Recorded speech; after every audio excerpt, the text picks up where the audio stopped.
Tolu, it's a pleasure, like I said, to be here. I want to congratulate you for this recognition. It's an outstanding recognition, and you have done such an amazing job over the years. And before we start, since we have an audience, a broad audience that might not be familiar with your work, if you could just say a few words about your career path and share your journey. It's okay to brag. Well, thank you, Tim, Thiago, and Mandy for the introduction and provocations to get us going. I'm looking forward to this conversation. So I'm Tolu. I'm currently based at the University of Cambridge, where I lead a research group on global diet and activity. So I'm trained medically and specialized in public health. And I call myself an urban epidemiologist. And by the way, Thiago, you think it's hard to say, try being an epidemiologist and not saying it right the first time around. That's even more embarrassing. And so when I say I'm an urban epidemiologist, I essentially mean that where in epidemiology we look to understand the burden and drivers and determinants of ill health, looking specifically at diseases, particularly in the clinical epidemiology context. With urban epidemiology, I'm particularly focused on the urban environment, so looking at both the natural and built environment, the social environment. We know that the vast majority of factors that influence health lie outside of healthcare, but often when we think about health, we think about healthcare. But in most contexts, healthcare is what happens when we lose health. And so I'm focused on understanding the ways that health in that context is distributed across cities, how we can apply an equity lens to ensure that those environments that can promote health are equitably accessible across the cities. And importantly, how we can do that proactively. So that's a very brief summary of what I do. The journey to get here is a rather convoluted one. I practiced clinically for a while and worked. My last clinical job was actually in HIV in London. So I was working as a physician in HIV.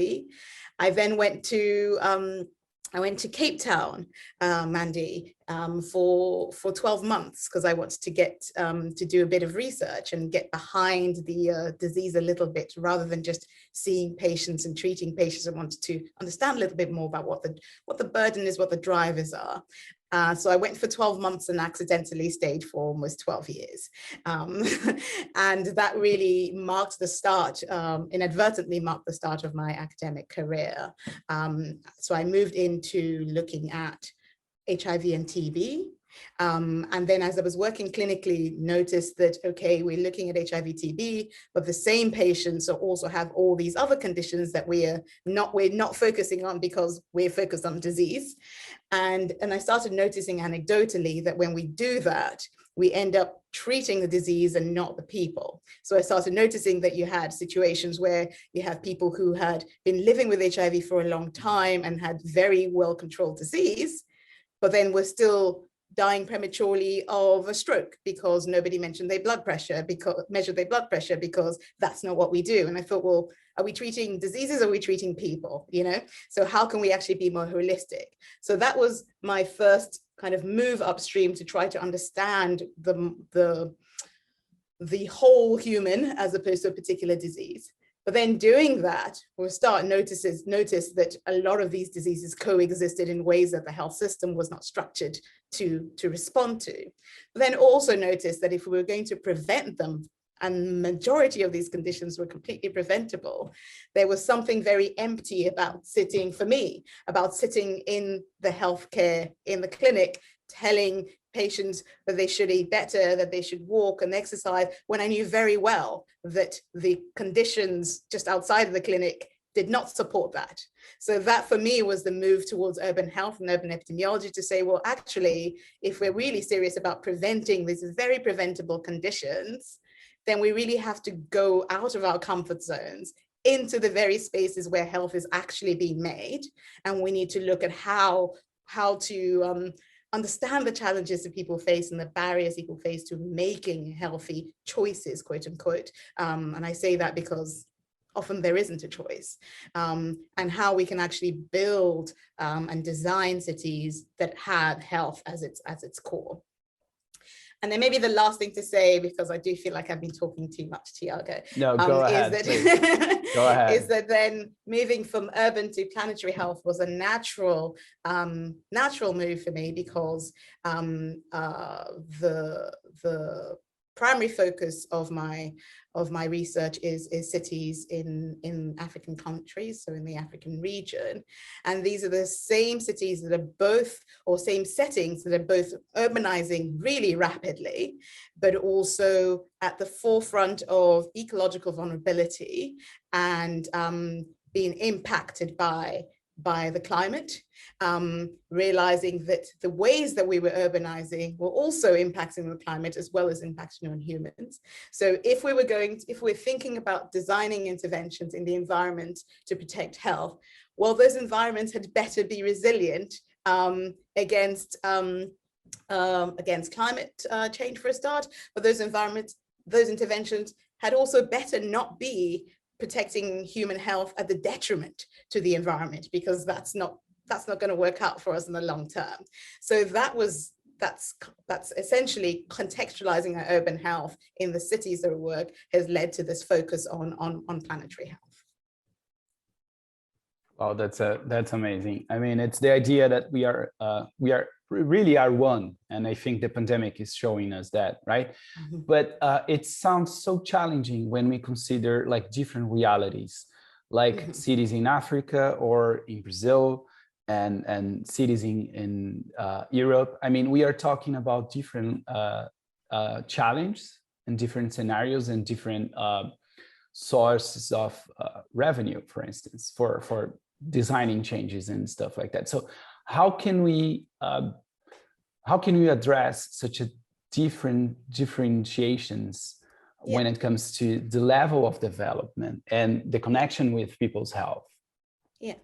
So Thiago, I think the first thing is the point that you've made is the very first step, which is recognizing the cities are different, right? Cities have differences, things that they're different, that set them apart, and things that they have in common. And it's not always neatly along the lines of high income cities in high income countries are a particular way, cities in low middle income countries are in a different way. So the first thing is acknowledging that, and relatedly ensuring, if we really acknowledge that, then we're ensuring that we're not trying to transpose solutions and interventions from one type of city into another. Oh, we did it this in Amsterdam, it worked really well, let's take it to Rio. You know, that's foolhardy, right? Because we have to understand the context. So some of the differences, both in terms of the pace of urbanization, some of the unique aspects that for example, in the African region, that cut across, obviously they're very different contexts in different parts of that continent, but some of the commonalities are just the incredible pace of urbanization, the nature of the urbanization. So a lot of the urbanization is happening into conditions of informality. So when you try and transpose interventions that assume certain formality and structures, they fall flat. When you try and right through to how we measure these environments. So if you have environments that are changing really rapidly, the tools that are used in the context of environment that is fairly static fall short. When you think about the demographics of the population, you know, the median age in the UK, for example, is 40 something, right? The median age on the African continent is 19. So when we talk about who we are engaging, you know, I will come onto this, but I might as well say it now. I have this challenge with the word youth, because if you use youth in the context of Europe, for example, you're talking about a niche population group that is important to include, because they are, you know, particularly when we're thinking about these long-term challenges, and ensure that that solutions are being created, including all aspects of society. when you're talking about that in the context of the African continent, it's not a niche group, it's the average person. So if you're not including youth in the Africa, then who are you talking to? and they're automatically not representative. So recognizing those demographic differences, recognizing those the pace of change of the environments, recognizing the actors, the people that play a role, how, the food environment, right? The levels of informality, how, who plays a role in governance of the city, the public, the private. All of these things differ significantly. I would say, though, that it's important to recognize when you look below the city, below the level of the city, there's certain commonalities that exist in pretty much every city, which is when you start looking at inequality. So I've had people say to me, oh, okay, but there's some things that have worked really well, and planning is worked really well in the UK, and you have, good life expectancy and better health. And I said, well, actually, that's great. Look at the average, but look below, look one step below, look 2 steps below the surface. And this is what Mandy mentioned, right? So that has been really exposed by the pandemic, which was there all along. In terms of access to healthcare, in terms of exposure risks to some of these conditions, in terms of vulnerability because of the pre-existing conditions, in terms of who had access to green space to be safely maintain physical activity even when we were sheltering in place, in terms of who had access to healthy foods, in terms of who was living in overcrowded and poorly ventilated housing. These inequalities play out in every city. And so it is important that we are contextualizing, yes, at a macro level, at the city level, but also below the surface. We also have these commonalities that can help us learn from each other globally. That's it. Yeah, I have so many questions. I have to try to hold to my anxiety here, but I'm going to try to ask like kind of 3 questions in one. So the first is, you've mentioned, you've mentioned what's wrong with cities, but could you, in terms of impacting our health, so could you summarize like the key points, what's really wrong with them, and what can we do to address those issues? That's kind of the first question. And the follow-up question would be, if you could like bring to us an example of one initiative that you, or two, or you choose, you decide, initiatives that you are kind of pointing into the direction that you were suggesting. You want us to follow into that direction, and hey, here are some good examples. Did you have a third? No, I think that's enough for now. I was getting myself ready for 3, Thiago. You set me up. So when you talk about cities is a good one. I always say, when people think about cities, you had to imagine a city. You close your eyes and you imagine a city. Most people picture, you picture tall buildings, you picture lots of people, you picture kind of dynamic, bustling. As an epidemiologist, what I see is our exposures. Right, so I see different exposures. I see your sugar exposure, your salt exposure, your smoke exposure, your noise exposure, your green exposure. These are all those are the components of the city I see. So when we're walking down the street, we see very different things. So and I say that because those are the exposures that influence health, and those are the exposures that can be harnessed to actually create health. So important examples are, maybe the most common examples that people go to are things like, if you look at water and sanitation. So if you look at the natural environment, right, your access to water, sanitation, we know that water quality and access to good clean water and good adequate sanitation impacts your risk of infectious diseases. Water in your environment can serve as vector breeding grounds for things like mosquitoes that increase your risk of exposure to vectors that transmit infectious diseases. So that's a kind of on the water and sanitation and hygiene side of things. But what is often less obvious, and I think part of the reason is less obvious is because of the framing that I think is actually quite harmful of lifestyle. You know, I am allergic to that phrase because it implies a level of choice that often isn't there.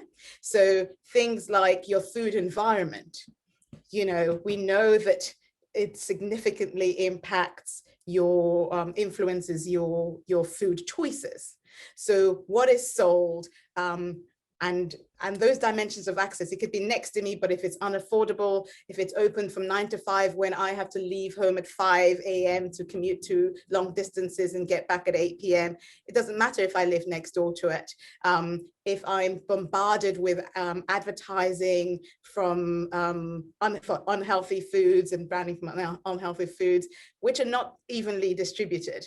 You know, colleagues of mine in Cambridge have done some work in the UK and looked at the distribution of unhealthy foods, foods outlets across the country. And these are clustered in areas of high deprivation, right? So the very same places where you have poorer health profiles, you have this bombardment of unhealthy food environments.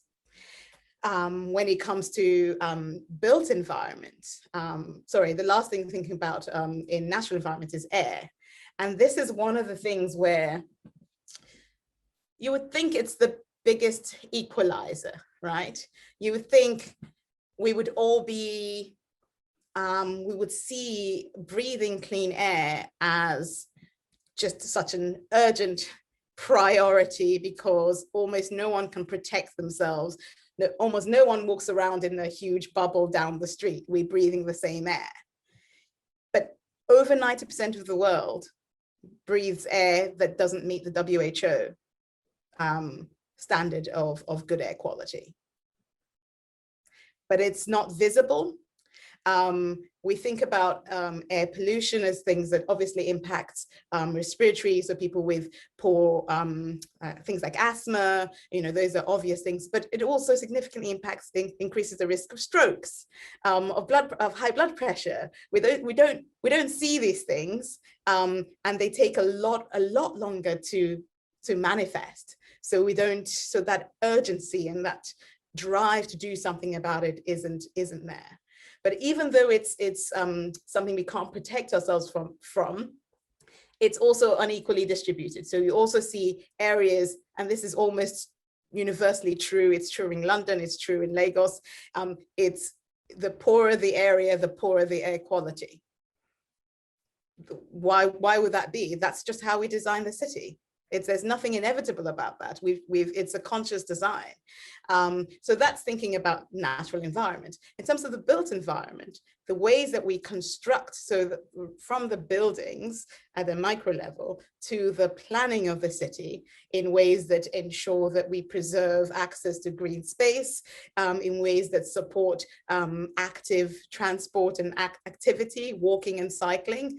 You can't ask people to walk if it's irrational to do so. If it increases your risk, if you're more likely to be exposed to injury from a road traffic accident, it's irresponsible to ask people to walk. We have to have the supportive infrastructure that makes it a rational and good, healthy choice to make. And right down through to the housing itself. So how we think about insulation, how we think about ventilation, how we think about light, all of these things, all of these factors influence our risk of exposure to factors that could negatively influence our health. But all of these things could be harnessed to create health. The problem is that we conflate development and modernity for health, right? So we say, okay, we'll just make some new buildings and put people in new buildings. And so because it's new and shiny, it's healthier. But that's not true if you don't think about, well, there's nothing innately healthier about a new modern building if you haven't considered the ventilation, if you haven't considered the energy use, if you haven't considered insulation and damp and noise and lighting and all of these things that we know impact health. You have to proactively think about the health impact and consciously integrate those into the design in order to create health and in order to do so equitably. Amazing. Let's take a quick look at food and global diet, right? Because I mean, I'm very curious about one aspect, because from one side we have cities and all those things that are wrong with them, but the things we can also improve and make differently. On the other hand, in continents like mine, where I live and where you're from, I mean, we have all this pressure over land and over traditional populations and small farmers, and the attempted to, continue with deforestation and increase the areas of production. And those, those conditions are not connected with a healthy global diet. And when I say healthy, I mean for people and for the planet. So how this scenario in the countryside, or where food is really produced, how can this be connected in a healthy way with improved or changed cities in a near future? Mm-hmm. That's just a little question there for me, Thiago. I mean, you'd have to look, where we talk about food. A lot of what I focus on tends to be at the tail end of the chain. But we actually, if we're thinking about planetary health, we have to think about the entire chain of food production from farm to fork, as they say. So if we're thinking about greenhouse gas emissions, what we're doing in that space, how we actually produce and farm makes a huge difference. At that grand level, but also at a micro level, how we manage agricultural waste in terms of nearby bodies of water, and that sort of thing makes an important difference. The impact on biodiversity. So if you think about planetary health, we're kind of thinking about both biodiversity and climate change, as well as the land use in general and how it impacts those, right through to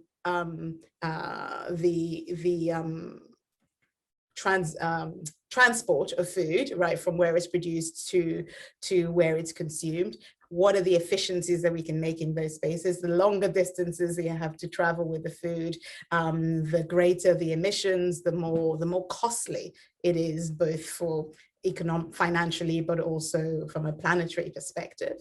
And then right through to what the factors that influence what is sold locally are. So what is the zoning requirements in order to sell fresh and healthy foods? What is the storage requirements for the retail, right through to the household? What is needed to be able to store your energy needs, to store fresh foods, and not be focused excessively on processed foods. So you start to see along that chain, there's so many different actors and so many potentially opportunities to impact both health and the environment. The one thing I must say is that, and this is something that I have come across almost, as a cross-cutting issue, when you're talking about this kind of foresight work. So I'm constantly focusing on creating health in the medium and long term, because it's much more economical, it makes more sense for the planet than waiting for ill health to occur and trying to treat it. But I do have to premise that by saying that it's very difficult to get sufficient buy-in on that if people's basic needs are not being met today, right? It becomes a flight of fancy, right, and a luxury to talk about climate and to talk about emissions when you're unable to eat today. So in everything we do, we also have to ensure we're asking, well, how do we ensure this is not a luxury, right? And the basic thing is, you know, it's, I think it's, we have to tackle poverty and inequality. I'm sorry to say it's such a complex issue, but it's when you're talking about a complex future-facing challenge that we need everyone behind, we can't have people hungry whilst doing that. So that's to do with, you know, looking at our economic systems, that's to do with looking at our safety nets, etc. So a lot more needs to be done in that space, and that's broadly governance. Having said that, if we held that constant, there is a huge role for demand and how we create the demand for healthy and sustainable foods, right? I've talked about farm to fork in terms of healthy and fresh foods. I haven't talked about what is, and I'll come back to demand in a moment, but what is a characteristic of urbanization, and that's either in cities or in rural areas. The process of urbanization is often associated with increasing exposure and availability of highly processed, energy dense, high fat, high sugar, high salt foods. So tackling that is really critical. And, you know, in public health, we talk about the best buys are related to the upstream. So looking at fiscal interventions, looking at regulation to ensure, and South Africa is a good example. Mexico is a good example of looking at sugar taxes and ways to actually control the exposure to processed and unhealthy foods, knowing that these exposures are more prevalent in people who are already more vulnerable. So I would say that the work that I do, I always look at it in two ways, right? I look at how do we increase the supply of health, and how do we increase the demand for healthy, sustainable places. So how do we increase the supply of health from place is consciously provocative to situate health in place. Because when we talk about getting health, the intuitive things think about healthcare. But I argue that if we want to talk about supplying health, we have to supply healthy environments. So how do we actually supply more health in that space? And how do we increase the demand for healthy, sustainable places? And that's where the important role of research, connecting research and advocacy come close together.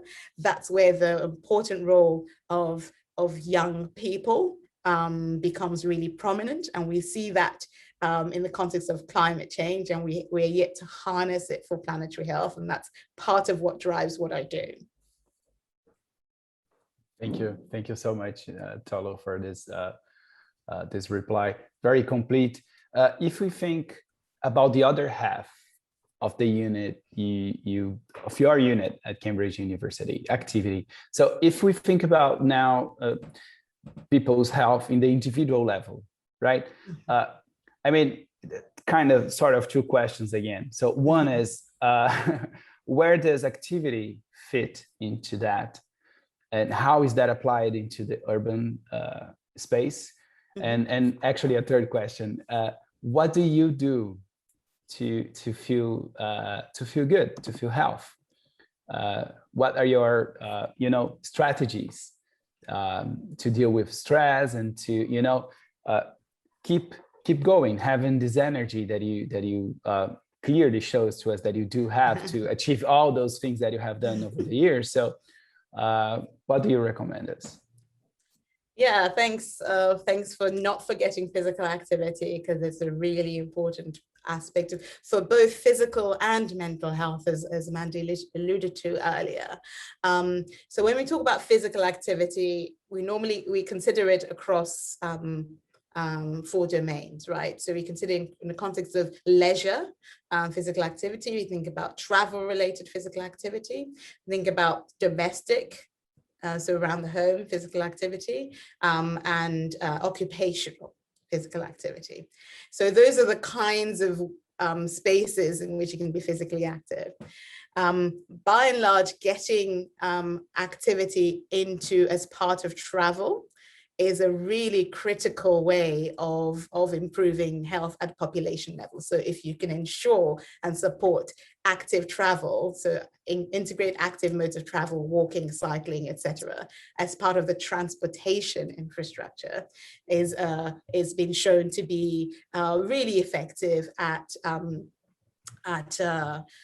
increasing health. That said, the threats to that are particularly from the risk of injury, right? So if the risk of injury is high, it can negate the health benefits you get from active travel, and that relates to whether the road infrastructure supports walking and cycling, whether you have to battle the motorbikes and the cars yourself, right?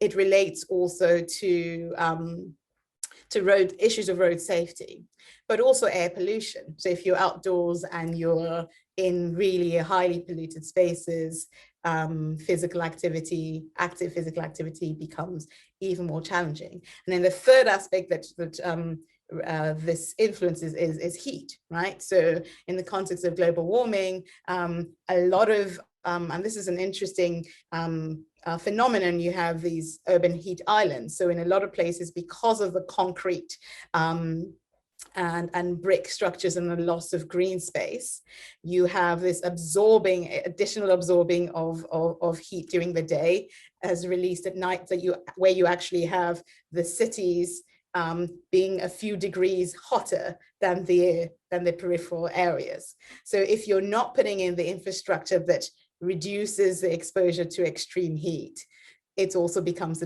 quite a lot more challenging to say, oh, just walk or cycle when you're on your way to work, right? So I'm always looking behind the behavior, right? So my focus is always on how do we support behavior through supportive infrastructure. So that's an important aspect, particularly of travel. But leisure is a really critical aspect of activity as well, and not just because I'm biased. So I'm a runner, and that's kind of what I do for physical and mental health. And I'm also a kickboxer, so I really understand that the importance of physical activity for me, and as a leisure activity for me, for mental health and for focus, and it's absolutely vital. But we know that for a lot of people, either the great thing about running is that it is you just need a pair of shoes, right? You can go running, you can just go out. You don't need a subscription to use the roads to run. However, it is not always advisable. So actually, I can give you an anecdote on this. One of my ongoing research projects came from my personal experience of running. So in before times, traveling for work, etc., the ways I got to see cities before the meeting would be to go running before the meeting, just to kind of see my surroundings. And I kind of mentally rated different cities based on how precarious it felt, how much people stared at me whilst I was running as if, what is wrong with you? This is not a safe thing to do. I have someone shout at me once, like, bon courage, like, good luck. That is not a good sign. Where did it happen? Bon courage, that was in Douala in Cameroon. And it was so precarious that I bumped into one other runner, and we ended up taking a selfie together because he hadn't seen someone running for a while. And I thought, oh my goodness, another runner. And in different cities I traveled around, I started noticing this phenomenon that, for public health, we often focus on what there isn't. We often focus on the deficit. People are not sufficiently physically active, which is true. But we often neglect the other side to say, well, some people are being physically active, even when it doesn't make any sense. Let's not ignore that. Let's understand what drives them. What motivates them. And maybe let's see how we can make their choices easier and more rational as a way to getting more people. So I noticed, for example, in different cities, people were appropriating public space for physical activities. So even when I saw in Dakar, someone doing push-ups in the middle of a roundabout. I saw in Lagos, a guy was just off the bridge doing a squat, and he had a cooler of water with him, and he was just there. Someone was doing a plank on the bridge in somewhere. And I thought, there's all of this public space, and this calls to, people are demanding in their own way the infrastructure and appropriating it. So we ended up designing the study in Lagos and Yaoundé in Cameroon to say, what are people doing? What are the kinds of spaces people are using for physical activity? What are the health risks that they face as they're doing it? So we're looking at injury and air pollution. And how can we make what they're doing healthier and safer, as a way of making the city more conducive, aspects of the city more conducive to physical activity. So he kind of flips it round to say, let's learn from people already doing this, even though it's probably not actually advisable, and let's make it the sensible thing to do. So that's the kind of ways that I sometimes apply my day-to-day, and apply my science and think about, well, how can it's quite nice when they meet sometimes, right? My passion about running and public space and the pursuit of urban health. Yeah, it's usually a very beautiful moment when like body and mind get together, and you, right. Yeah. those are special moments, and I can see, I mean, your eye shining about that. That's very beautiful. Mandy has sort of a follow-up question to this one, a comment that is really interesting, and I want to add something to that. So thank you, Mandy, very much. And I encourage all of you to share your questions here in the chat, or even to turn on the camera and ask directly to Tolu. So the Mandy is saying that there is also the gender-based violence issue. For many, many women around the world, difficult to engage in leisure activity if you are a real threat. If you are at real threat. Could you address that and sort of a follow-up question to this one? I mean, I'm sure you are an inspiration for the young women who are passionate about science and want to follow a career in science, and are beginning to decide their next steps in the career and stuff like that. So what would you recommend? I mean, if you could address those two gender questions, first the violence issue brought by Mandy, and then recommendations that you would give to young women that want to become scientists. Right. So there's two very different questions. Very different. But I really don't want to not to ask the second one. I really want to ask it. So yeah, thank you, Mandy, for raising that point. As I moved on to leisure, I was actually going to say the same thing applies for active travel as well, right? So if you look at, say, your ability to safely be on your own and go walking on your own in during the day, much less at night. So what is the night environment of your city, but also even during the day? These are significant and really critical issues to address, and why it's important when we think about research to think about it from different dimensions. So one of the things that we're looking at from that public space and physical activity study I was talking about is we're specifically looking at the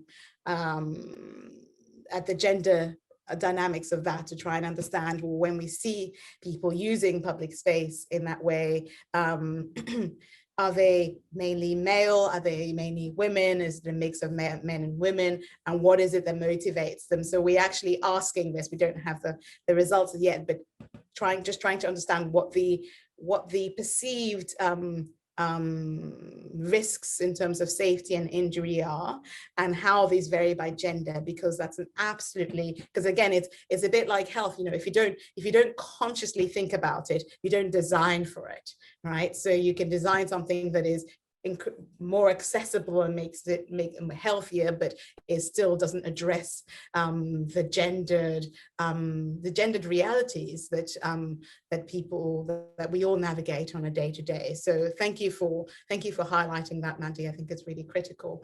And maybe the crossover to addressing your question, Thiago, is bringing in the notion of citizen science, which is something that I'm really I think is a really critical approach to research and advocacy for so many different reasons.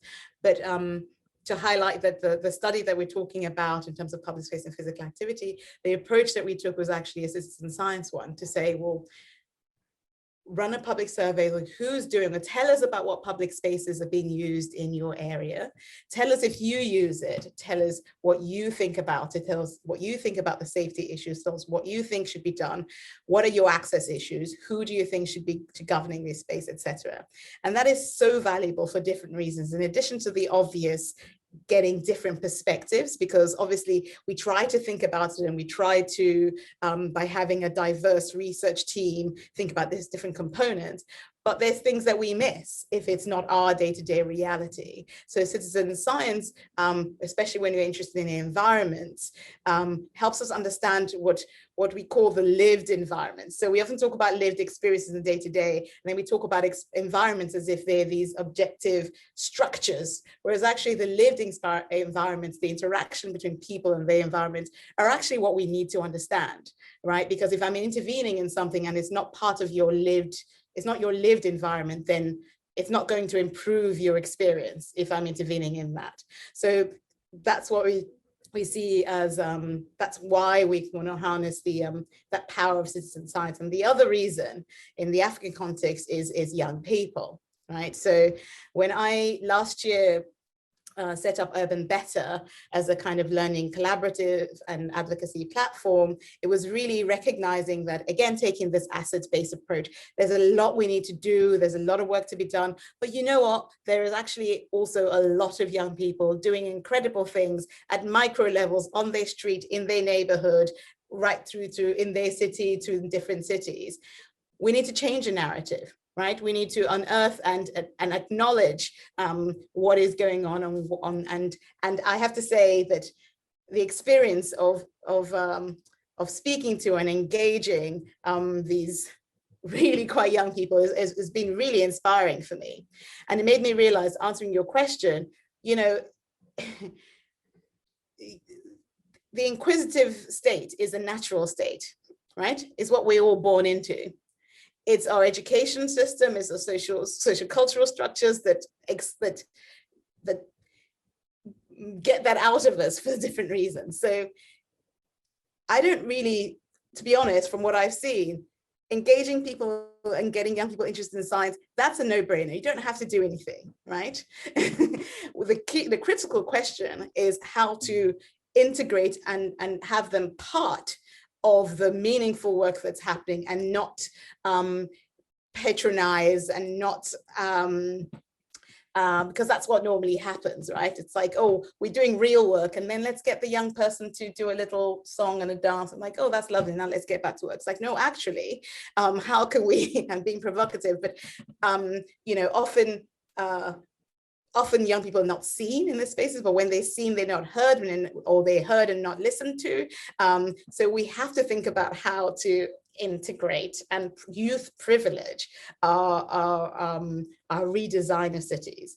And so that's why what I'd applied for in this prize was really bringing in that kind of academy perspective to say, how can we engage young people in citizen science who are already interested in the environment, who already, I met an 11-year-old who set up an organization and they've planted over 1 million trees in the last like 7 years. I mean, people are doing incredible things, but we don't connect research and advocacy as if they were two separate things. So how can we actually identify and unearth this coalition of young people willing and enthused about the complex challenges we face? How do we connect them? How do we give them the tools to measure the aspects of the environment that either hinder or support health?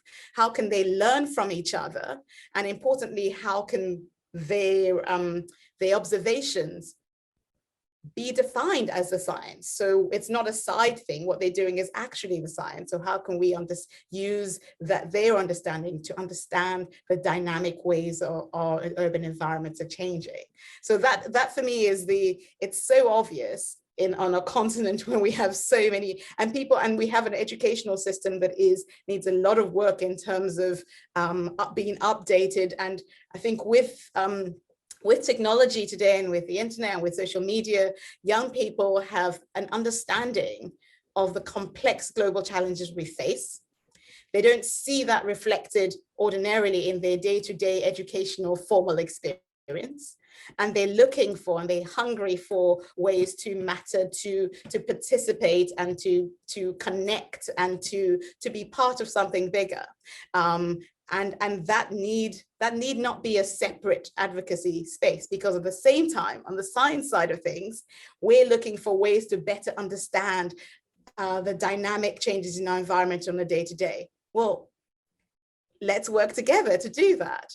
And I think that bringing science into mainstreaming science into that day-to-day is such a critical aspect of encouraging or nurturing that innate inquisitiveness and then that innate drive to want to contribute, rather than saying, oh, just do your school or whatever, and then at this point come back if you're, it helps us think differently. So I would say that the critical way to encourage people is for science itself to see itself, to insert itself in society and to be mainstreamed. And we see that with the pandemic, by the way. Everybody now knows what the R number is in epidemiology. And, everybody knows, what an epidemiologist does. All of these things, 2 years ago, we thought, oh no, you couldn't possibly have the R number on the news. But this is a day-to-day because people are smart. We just have to bring science into society.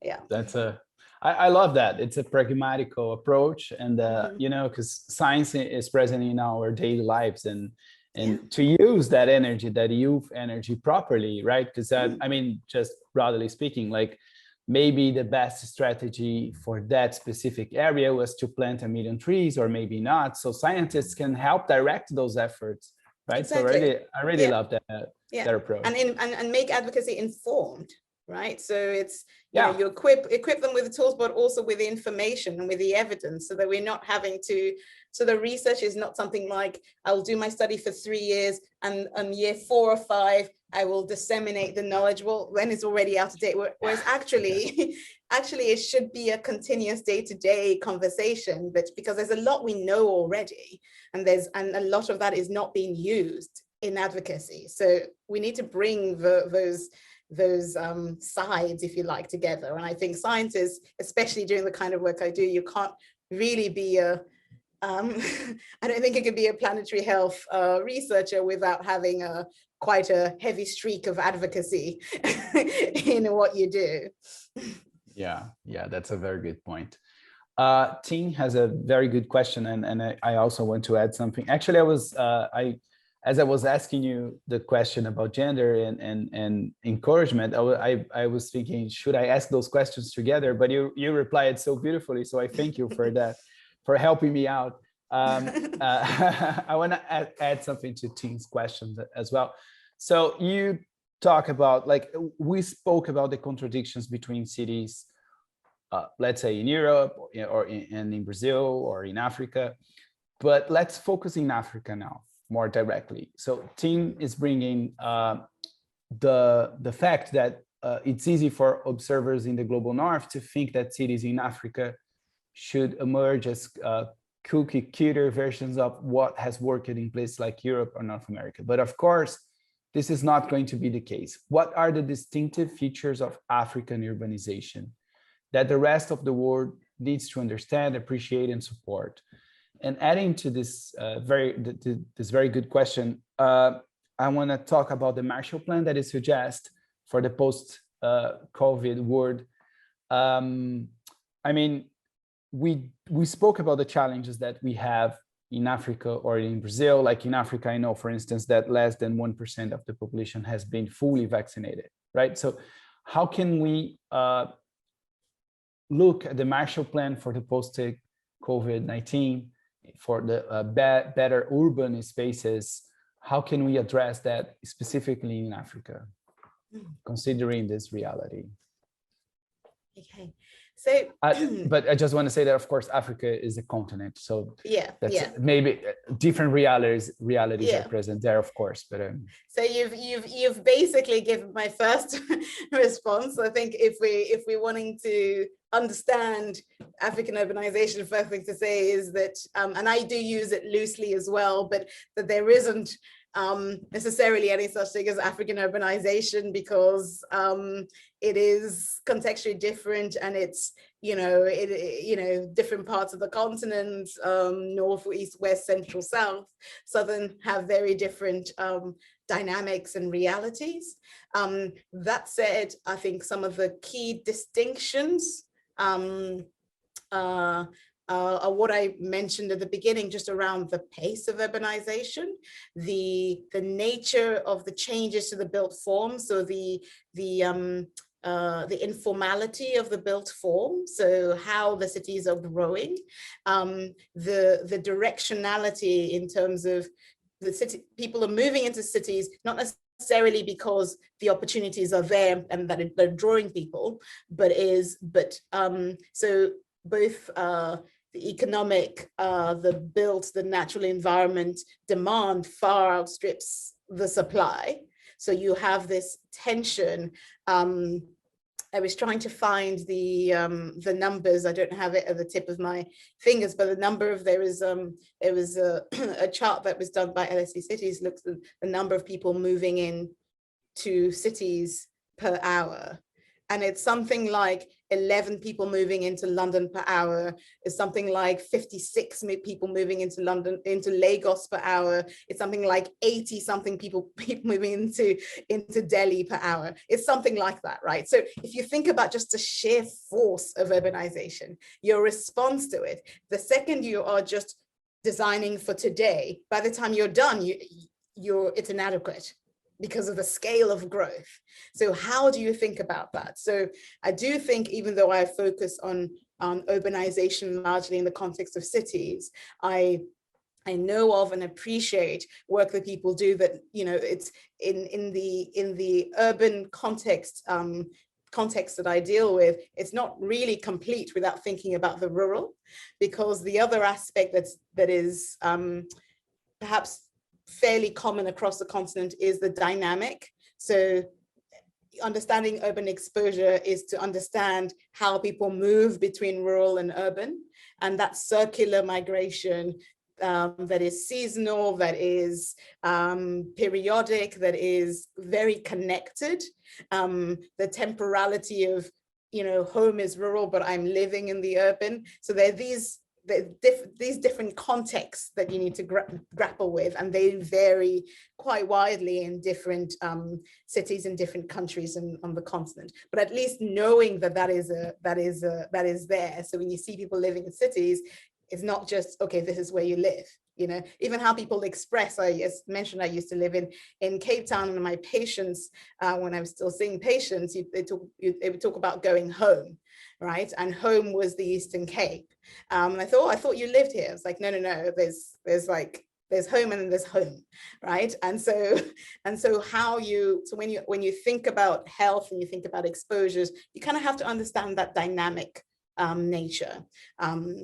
between, and those differ again by sub-regions. If you look at the West African region, if you look at the Southern African region, and how people move within the sub-regions. So there's all these dynamics that, as long as you know that it's there, you're not ignoring it. And I think that's really, really critical to understand. But that therein lies, I think, the opportunity, and that's what drives, apart from the fact that I'm Nigerian and a South African permanent resident and sort of very Pan-African at heart. Apart from that, but actually the opportunity to do something different. It requires courage. It requires a different kind of breaking the mold. And setting a new path, but it's the opportunity, because new cities are arising. Everyone knows the Lagos, the Nairobis, the Johannesburgs, but the secondary cities are coming up thick and fast, and the opportunity to actually de novo create healthy, sustainable cities is just, it's exciting. But in order to do that, we have to be able to see far, right? One of the things that drives me, and then maybe this is my segue to your point, is that, you know, when you're focused on future focused and foresight type work, the biggest very immediate barriers you confronted is the necessities of today, right? And that is not even before I was in urban health, right? If you talk about prevention, you ask any public health person about prevention, there's never a good time for prevention. You know, the second I hear anyone say, okay, we're going to deal with this disease first and then we'll prevent it, I'm like, you're not coming back, because it's never going away. The time to prevent is always now. It's always inconvenient, quote unquote, until the next emergency that you should have and could have prevented, right? So the opportunity is simultaneously looking at how you're addressing the day-to-day, but also ensuring that we're actually building a healthier, resilient, more sustainable tomorrow. And in order to do that, it's really critical to have that future focus, but also to have the people, and this comes to a power dynamic, if with Tim's question with the North and the South. And I'll give you a little anecdote that really drives me. I wrote a few years ago a piece about the importance of, you know, when we talk about universal health coverage, which is something that the WHO as part of providing health for all, you know, we often talk about it in the context of financing healthcare, which is so critical. We know that investment in healthcare is suboptimal, and there needs to be a lot more done. There needs to be innovations in finance. But actually, if you look at the source material of universal health coverage, it's not universal health care, by the way, it's universal health coverage. The source material specifies the importance of multisectoral social determinants of health to prevent disease, but that has been left aside. So I wrote a piece about, yes, whilst we're thinking about innovative financing for healthcare, we need to be thinking, we need bolder action for health in Africa. And a reviewer from the North response was, Africa can't afford to think long term because we have so many pressing issues today. And I thought, oh, really? Oh, that's interesting. I don't know who it is because it was anonymous, but I know it's from. And that motivates me because, and that takes me to your point, Thiago. So if you imagine, this is the story, this is the way I frame it in a story. If you imagine you lived in a town where, you know, you were fairly happy, and then all of a sudden you started getting these fires across the city, right? Initially it was just, you know, the market today, the school next month, but then you notice, you know, they're getting more frequent, right? So we adapt, right? We say, okay, we do a big recruitment drive. We need firefighters, you know, because we've got this issue. We build bigger fire stations. We build better roads so that the fire trucks can get to the fires faster. We even fireproof our buildings better. All of these things, this sound great. But if the fires are increasing, you kind of hope that if there are 100 people in responding to this, there's at least one person asking, can we prevent any of these fires? Because actually, if I could do that, we wouldn't need all of this. And that is always the challenge with prevention. We act as if everybody is at the coalface all of the time, and we need people at the coalface. But what's happening at the same time with the pandemic, we're dealing with the pandemic, but cities are also getting built. Construction isn't stopping. In fact, I live next to a construction site. Is the one thing that hasn't closed the entire pandemic. It's been going even faster and faster. The cities are still being constructed, right? Around us. Health is being either created or undermined. That is still going. It's a moving target. If we are all on one thing and waiting for the next emergency, if we're still focused, if we're all just focused on this emergency today, but at the same time, allowing development that is disrupting natural ecology, that is deforesting, that is affecting biodiversity, well, guess what happens? Our frequency of emergencies is going up, right? We have climate change that the consequence of which is already playing out. Even if we got to net zero today, there's the consequences in terms of extreme weather, in terms of extreme heat, in terms of floods. Those are still going to play out. So if we're building cities that are not going to be resilient to those, firstly, but that are further contributing, that make it more likely for the next new virus to emerge, for the next new zoonotic disease, that makes no sense. That makes no sense. So if we talk about emergencies are absolutely critical, and I applaud, and there's so much incredible work gone on for the acute response, which was absolutely necessary. But if we look at the kind of things that happened as part of that acute response, by the way, just the processes, the astounding levels of collaboration across silos and boundaries that could not have been crossed, apparently, before this. And suddenly we had to work together. That was scientists globally suddenly sharing data. That was sectors of the different ministries of a country working together. Nobody said, oh, it's a pandemic. That's the Ministry of Health's problem. We can all go back to work. It's not a health problem. It's a societal problem, right? So we need the finance, we need the trade, we need the sports and culture minister. We need everybody hands on deck. It's the same thing we need to address planetary health. It's not urban health is not a health issue. It's a whole of society, whole of government issue. And we need to, now that we know that we can address these things, now that we know that the things that we thought were impossible in terms of how we organize and how we work, my hope is that we continue that. And my hope is that we recognize that in recovering, that we're not just recovering from, we miss a trick if we're just recovering from this pandemic, right? Because actually this pandemic and this new zoonotic condition is a theme, right?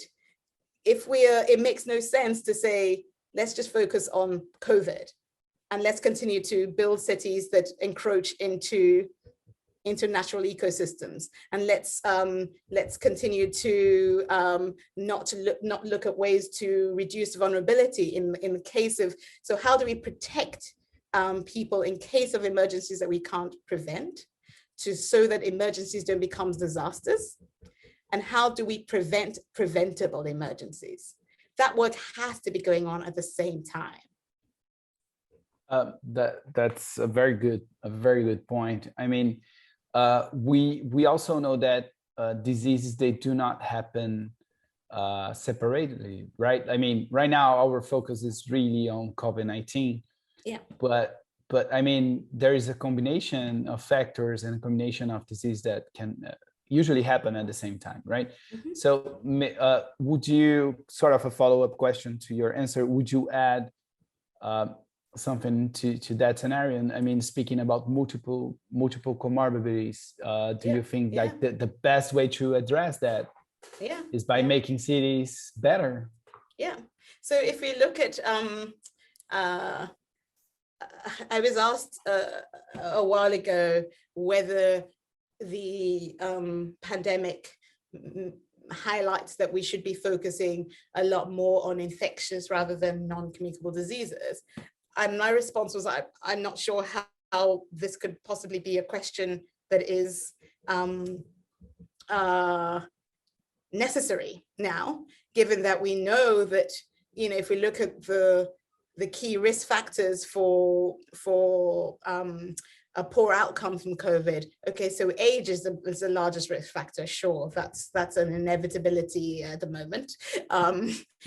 But if we look at the other core risk factors, obesity is a significant risk factor associated with hospitalization and death from COVID, right? So the World Obesity Federation had a really nice COVID atlas and looked at just at the country level obesity levels globally, and countries that had over 50% prevalence of overweight or obesity had a 10-fold higher mortality than those without, right? So should we be focusing on infection or obesity? It doesn't really make sense. Diabetes, heart disease, lung disease, these are all comorbidities that are that increase that worsen the severity and the outcomes from COVID. They're also conditions that are significantly preventable for the majority of people. So lung disease, looking at air quality, obesity, looking at food and physical activity that we're talking about, diabetes, looking at your food environment, high blood pressure, looking at air pollution, your food environment, your noise levels, your mental health. If we look at all of those, suddenly if we think about, if we had another COVID today, tomorrow, or say, if the pandemic was over and we had another pandemic tomorrow, what have we done to increase the resilience, the population health resilience of our population? We better be thinking about that as we're designing cities, because there will be some emergencies that we cannot prevent. And in order to protect health, we have to be ensuring that we're reducing vulnerability and doing so equitably, because this becomes the biggest challenge, right? The second we can say, oh, that's a disease of poverty and people care less about, we start losing attention. And we see that with conditions that they're still around today that really shouldn't be. Tuberculosis has been around for far too long. We've had the same vaccine for 100 years that we haven't been able to rally around. If you look at the funding that has gone into the vaccine development for that, because it's largely a disease of poverty. So we also have to ask ourselves important questions. I'm digressing a little bit, but I did come from tuberculosis a long time ago. But we have to ask ourselves important questions about the drivers of scientific and innovation and advances, and who matters, and what we can do to carry on with this accelerated collaboration and funding to address diseases that can be, that we can prevent, irrespective of where they occur, and not just where there is a market, say, for it, and people who could pay large amounts of money. But I'm being deliberately political, because health is political. So it's science, right? So absolutely. Yeah. Absolutely. So I want to ask you another question. We've been talking a lot about exposure, right? You like, that's the first word you actually mentioned in the beginning of the interview, and this is so interesting. And of course I understand the sense, but I want to ask kind of a provocative question. So because when we think about cities, there is the very, very good side about exposure, right? Not speaking in the infectious disease sense. But I mean, what makes cities so amazing is the exposure that we have to each other. And that's how cultural abundance happens. And, that's actually how science happens. So can we find like a balance? Can we think of cities where exposure is happening in a healthy way for every possible sense? Is that something that we can dream of?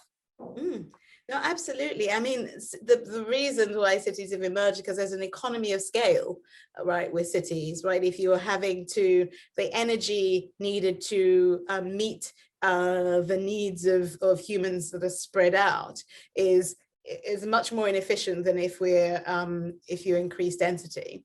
There's been work done, not by me, but by others, that showed even in the context of the pandemic, there's a difference between density and overcrowding, right? And they often conflated. The problem is overcrowding is not density, right? So if we look at the density is good for human to human connection, the density is good for economies of scale of infrastructure and planning, etc.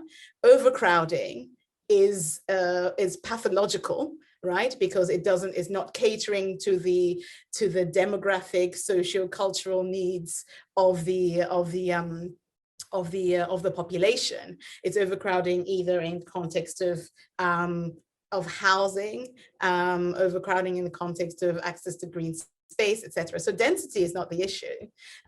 We just have to think, and that's why it's important to think about what the critical levers and acupuncture points for intervention for health are. So we understanding, right, okay, these are the ways that if I push here on green space, if I push here on thermal comfort in housing, if I push here on cycle lanes, if I push, what are those acupuncture points? And they would differ in different cities. And that's why the context is important. You have to understand how people use the city, who uses the city in what ways, what are the critical exposures, and what are the opportunities in a given city to do so? Where does the ill health lie, right? So it's no good putting in, well, is not as effective at a population level, a population health level, putting in amazing cycling infrastructure in a wealthy part of the city when the bulk of the ill health lies in another part of the city, right? And then you say to everyone in the city, so you need to cycle more. It's like, yes, but the people who need it the most do not have that infrastructure. So there is that equity is not equality, right? It's equity.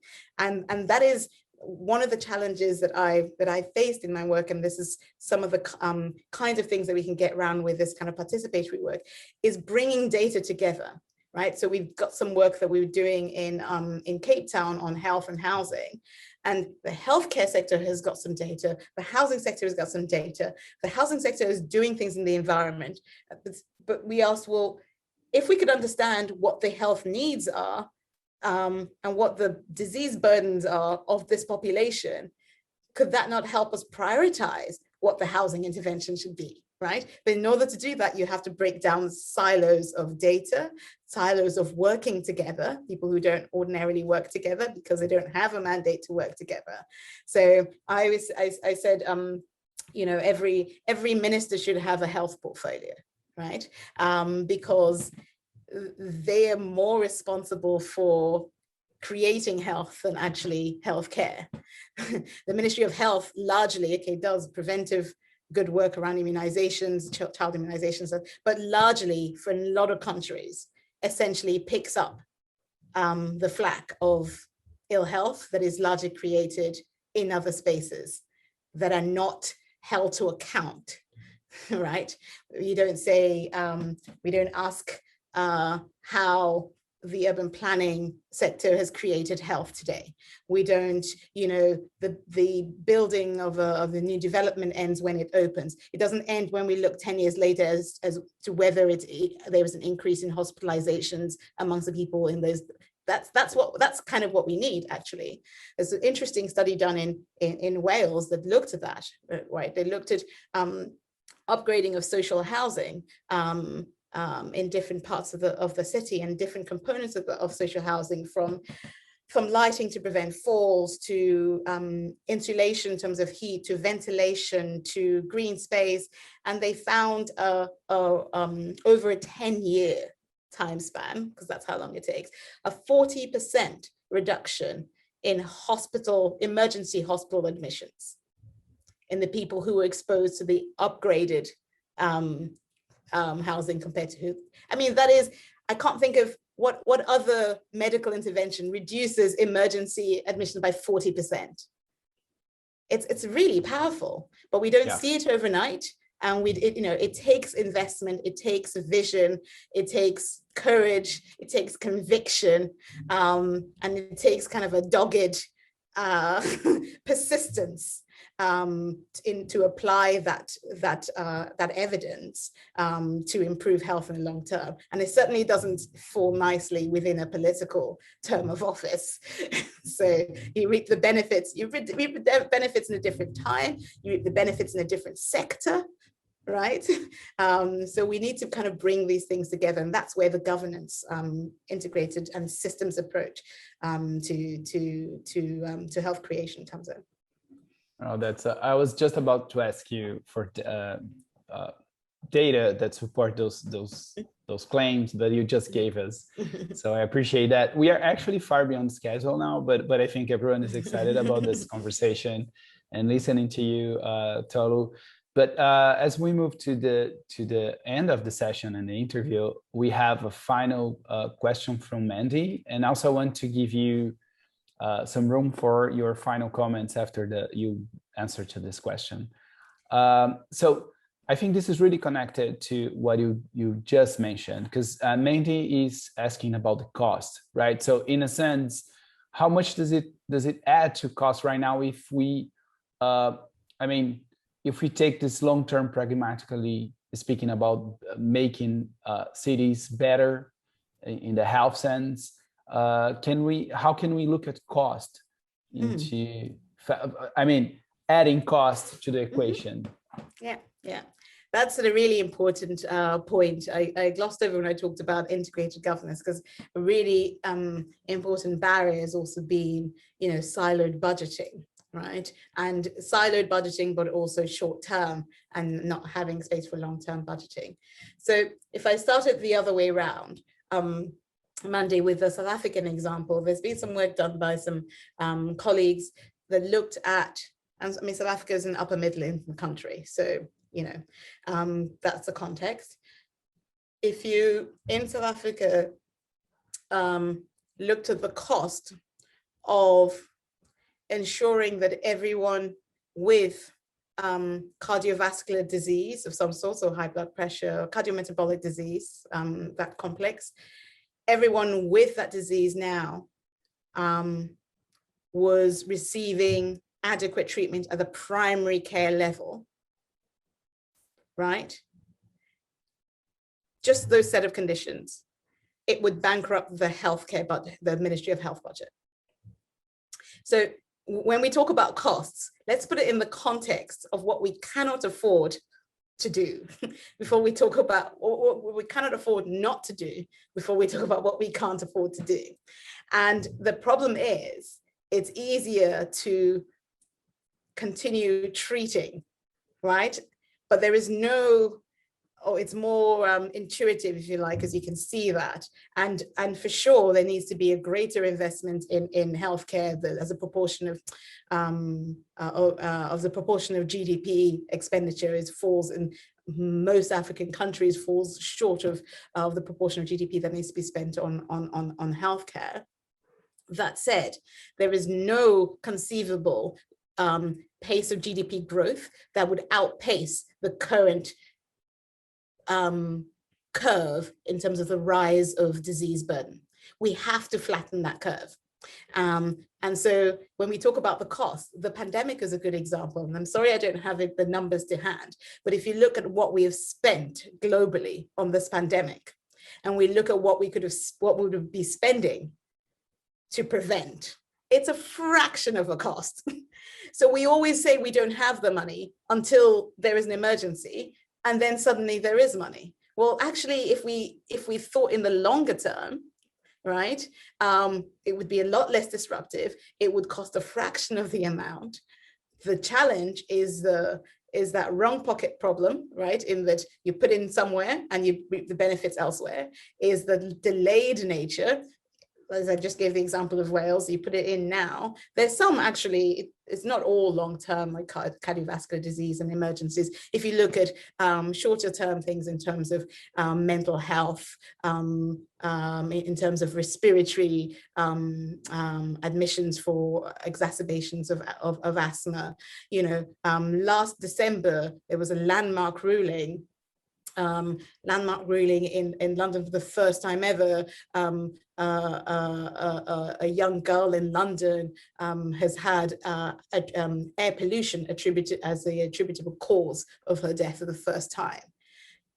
This is in London, a developed city. How is that cost efficient? How is it cost efficient to allow? If you look at there was a World Bank report on Lagos that looked at air pollution in Lagos, and 60% of deaths from air pollution are in under fives. So let's talk about the cost of air pollution. You know, when we talk about the cost of creating health, the cost of disease is just so much exponentially higher. But it can often be deferred to somebody else, a different time and space, and that is a challenge. And that's why I always come back to the mindset, come back to the courage, come back to the vision that's needed. And you're right, Mandy, I just see this exactly the same thing with climate change. And this is the kind of things that we need to start asking ourselves. And this is the magic of youth. And this is why I'm so excited about maybe to come to your point, Thiago, you asking me what I want to kind of put forward. This is why I'm so excited about work going forwards that integrates youth in redefining what we mean by citizenship and citizenry, and redefining what we mean by science, and bringing those together, because youth get it. Right? If you look at the activism of climate change, the youth get it, right? Intuitively, it's not just about today. They get that long term, that importance of the foresight, the importance of acting now for the future. That is what we need to integrate into planetary health. We need to bring both health and climate change together, because they interrelate, actually, as we see with the pandemic.